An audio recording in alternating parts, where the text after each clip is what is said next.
Got to hurry up and get this on the panel. Maybe that panel was warmer than I thought it was.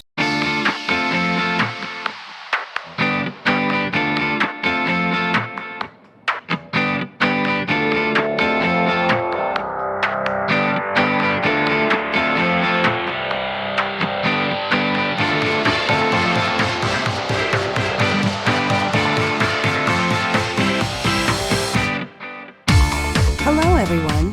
You are listening to Tim McKinney of ITW EVERCOAT. EVERCOAT, the brand trusted by more shops for automotive, commercial, and marine repairs than any others for almost 70 years.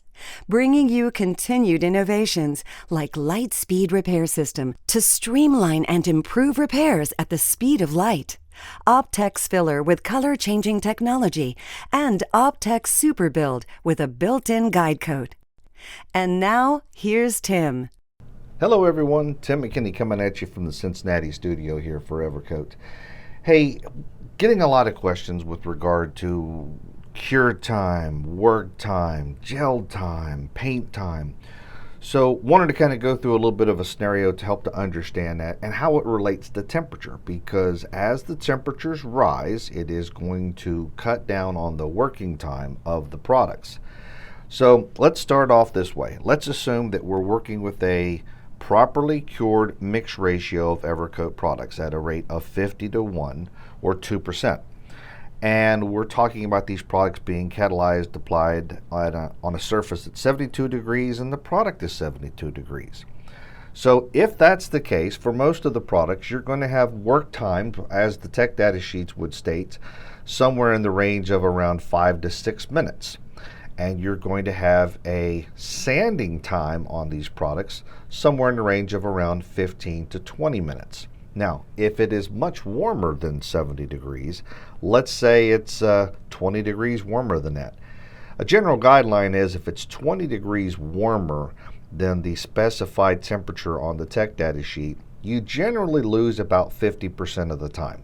So if we're talking a working time of 5 to 6 minutes, at 72, and now you're trying to apply at 92, you're talking maybe 2.5 to 3 minutes on a good day.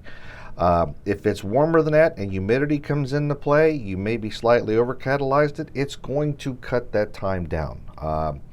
Now, what does that mean for the cure time for that?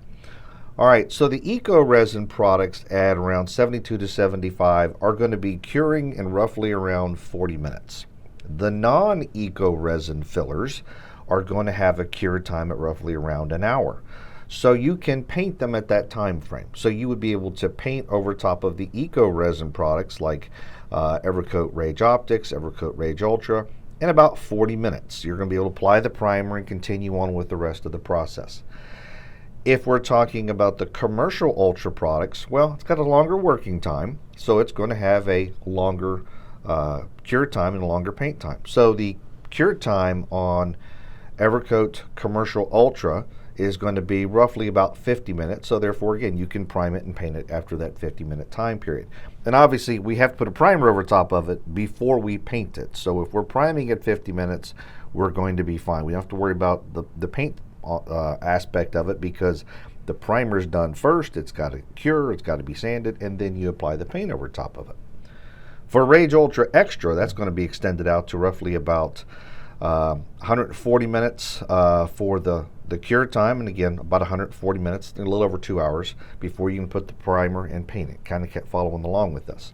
Now, if we're talking about a putty, putties have a quicker reacting resin.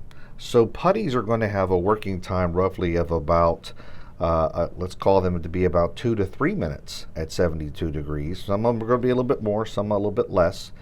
And they're going to have a cure time roughly in about 45 minutes. Now, if it's a lower quality resin, it may be a little bit longer, it may be closer to an hour. But generally speaking, for most of the traditional fillers and putties, you're looking at a cure time on the short end to be about 40 minutes, on the higher end to be closer to an hour, again, before you can put a primer over top of those. And like I said, if you're applying it on a warmer day, the best advice I can give for you is try to cool the product down. If you don't have access to Rage Ultra Extra to put into it to help slow it down, Here's the best guideline I can give for you. Number one, store the product in a cool room. Put it in the air-conditioned room if you can. Someone may have an air-conditioned office. Hide it in there for the day. And trust me, hiding it in there for the day and for the next day is going to definitely help you with the working time while you're trying to put the product on the car. Same thing for the cream hardener. Always make sure you got good fresh cream hardener, but keep it cool as well. Remember, the cooler it is, the harder it's got to work to actually catalyze the material.